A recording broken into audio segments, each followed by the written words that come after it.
Hey, what's up, guys? Welcome to this episode of Render's Rides. I'm your host, Duane Moore. So for today's episode, we're going to be speaking with our guest, Brandon Brown. We're going to be talking about his car, which you see right behind me. It is a 1965 Ford Mustang. And then, of course, at the end of the episode, we're going to be taking for a spin.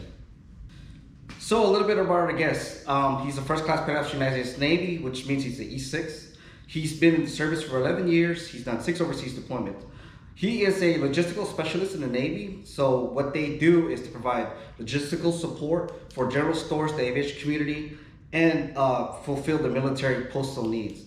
So that's a little bit about him. Let's go ahead and welcome him to the show. Hey, Brandon, go ahead and come on down. How are you, man? Hey, man, how you doing, bro?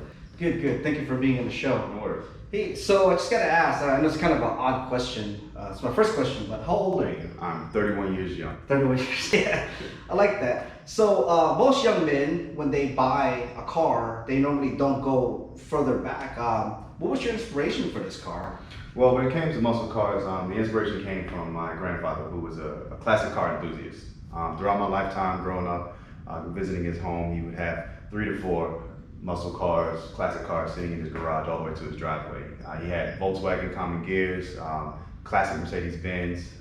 One of his pride and joys was his 1965 Austin Healey. Okay. But the main thing he was always crazy about was his Ford Mustangs. He's had about 4 or 5 throughout my lifetime. 4 or 5. Okay, so you mentioned that he had a Austin Healey. Can you tell me more about that? Austin Healey is just it's a small, compact British sports car that was manufactured in the early 60s. Yeah, I know we don't see a lot of them in the American roads here, but those cars are pretty small. Yeah.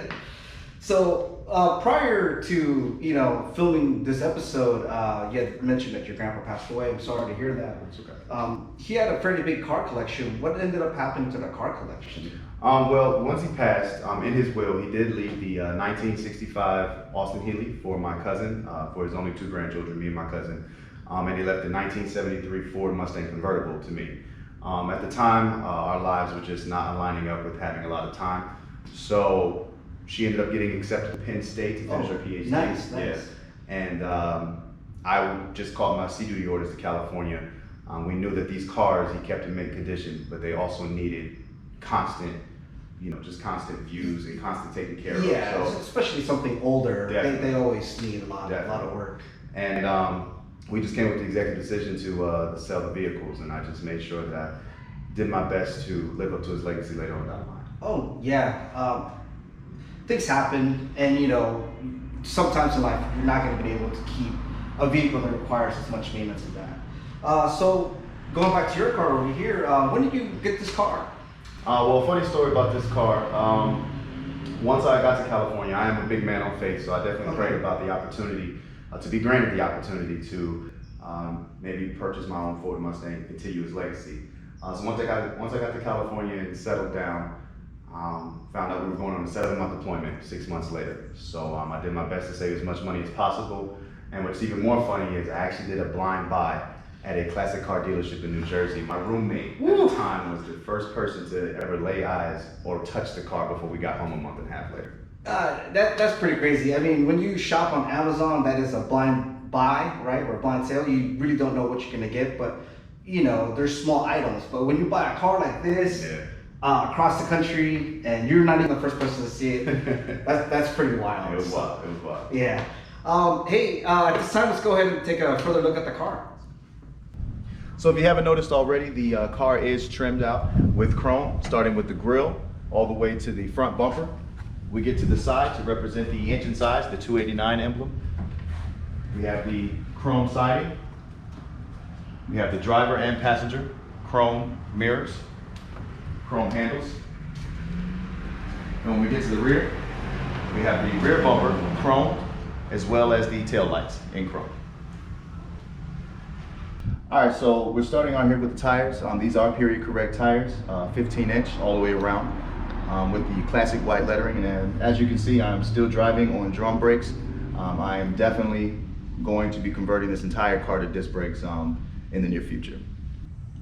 All right, so when I inquired about the vehicle, the owner let me know that the car was rebuilt back in 2014. And what I do believe is that they upgraded the original hood to a full functioning hood scoop. All right, so here in the engine bay, we do have the original, it was rebuilt, 289 V8, 4.7 liter engine. The only work I've really done in here is just trying to keep up with the maintenance with the belts, new starter, new alternator, but I also upgraded the engine fan to an electronic fan with a thermostat just to keep the radiator and the engine cool as much as possible. All right, so the interior of the vehicle is just like the exterior. It's a little bit darker blue. We do have the original bucket seats in the front and the original seating in the back. They were reupholstered. We do have the wood grain steering wheel here. We actually do have the horn. Now it's actually more activated once you're driving, so you can kind of hear how weak it is. We actually have the classic dash still here and classic radio. We did upgrade to a Kenwood radio, which just for better connectivity, which also allowed me to install a Bluetooth for phone calls. It's actually very weird to have a phone call in a 1965 Ford Mustang and being able to talk through my entire vehicle. And the car was upgraded to a thermostat, voltage, and an oil meter as well. We're so accustomed to having the high beam lever to the front, but it's actually right here at the foot.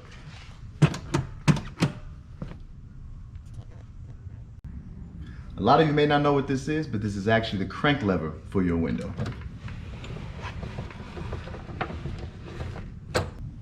I really appreciated the previous owner when I purchased the vehicle because I noticed he kept the originality as much as possible. I found in the glove box the 1965 Registered Owner's Manual.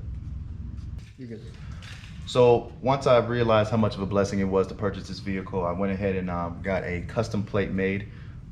This was the name that we had for our grandfather, which was Poppy, and the two flags represent his heritage and where he was born and raised. He was born December 1935 and he passed June 2016. All right, so going into the trunk, we have a full functioning spare tire. This is actually the original Mustang bag that came with the vehicle. This is to house the jack or whatever tools that you need on the road.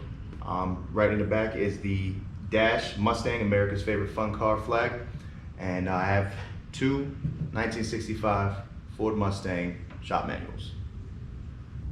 This is a beautiful Ford Mustang emblem. This is also my gas cap.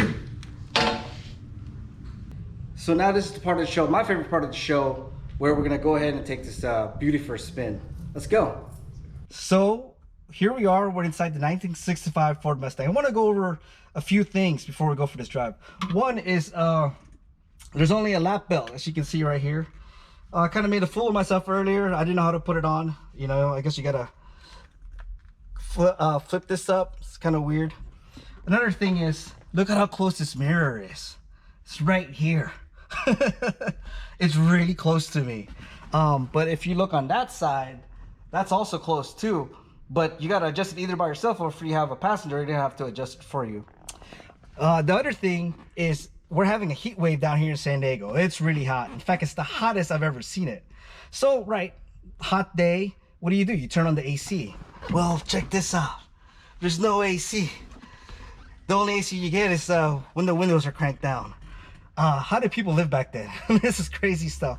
But hey, you know, when you live with all the modern luxuries, when you go back in the past, you don't have that kind of stuff. We're out here in the open road now, and I gotta say, this feels more like going back in time. What, you know, 50 years ago in the 60s might have seemed like, especially when you're inside this vehicle. It's amazing. The one thing they didn't have back then is power steering. So when I stop the car and we gotta turn around, it's a lot of hard work. I know the Ford Mustang to a lot of people is considered a sports car. Now they are, you know, some of them are 700 horsepower right out of the factory. Absolutely. But to me, this one right here is more like a cruiser. Something you take out on the weekends. Drive slow and wave to people and all that kind of stuff. This is not something you race around in, especially with these drum brakes. I'm having a hard time getting used to these drum brakes. You really gotta push down hard, and it takes maybe 8 times longer to stop than you think it would. So right here about the light, this is the perfect example of not having what power steering would be like. Let's see how hard it is. Yeah, have to pull a little bit on that one. But once you get going, you know, it lightens up. It's called physics.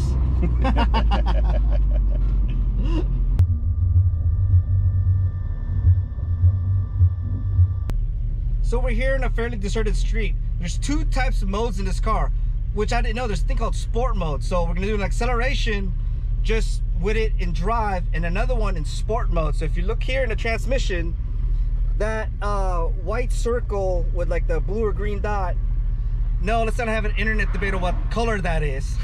That's called sport mode. And yeah, let's get some reaction shots of that. From a rolling start, just regular drive. It's got some good pull, you know, for something that's carbureted. All right, that's about 50, 60. All right, we're gonna slow down, reset, and then do it in sport mode. So I've just put the car into sport mode, and she already wants to go forward. Oh, we are going forward.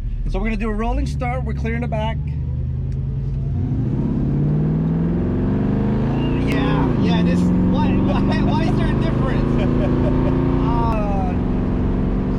Wow, yeah, so now it's 70. What? I don't understand this sport mode. I didn't think that was a thing back. I didn't think so either. Back in the 60s. Wow. This car really truly does come alive in sport mode. Earlier you were talking about when you were telling me about sport mode that you had a funny story. Oh yeah. So obviously this car gets a lot of attention on the road. You know, being at a red light, had some kids come up next to me in their little modern sport car. Yeah. They just started revving the engine, and I was like, all right, well, let's just try it out. Let's see what's good. So I put the car in sport mode, and I don't know if it was the surface of how flat we were, but when I took off, the two wheels definitely came off the ground in the front. And it scared the living hell out of me, so it's been a while since so you did a wheelie in this car. Definitely did a wheelie in this Mustang. I didn't even think that was possible. Oh yeah. Oh man, that's great. I'm a fan of sport mode, that's for sure. We're making a left-hand turn, and I think it's interesting that there's only one turn signal. I thought earlier it was to the right, but it's for both of them. So, do you get a lot of looks in this car? Yeah, I definitely do. Every time I'm out with it, it's a lot of old school people that love it, and a lot of new school kids, they love it too. It's a beautiful car, and I love the fact that it gets good attention, and people appreciate a classic. Yeah, I love. I've driven a few exotic cars on the road, and I know what kind of looks you get. I never thought this car would get those kind of looks. There's nobody around us right now, but I really do feel like this is an attention-grabbing vehicle. It is, definitely. So head back to the garage. Hey, what's up guys? We're back in the garage. That drive was very eye-opening for me, and I talked about that during the drive. I gotta say, a car like this, it just goes up in value each year, right? Probably right this second, it's going up in value. And the reason for that is the future is electric. Cars are gonna be electric, all of them. And gasoline-powered cars, they're gonna be a collector's item. And they're gonna be driven on weekends by people that have loads of money, right? Kind of like what happened with horses. People used to use the horses to go to and from work and for that kind of stuff. And now what do we use them for? We use them for on the weekends as recreational use, right? And don't you think so? Very true, very true. Yeah, so it really just felt like I was driving money when I was driving around the neighborhood. So it was a lot of fun. Well, so that wraps up this episode. If you guys like what you see, go ahead and hit the subscribe button below, and we'll see you guys next time.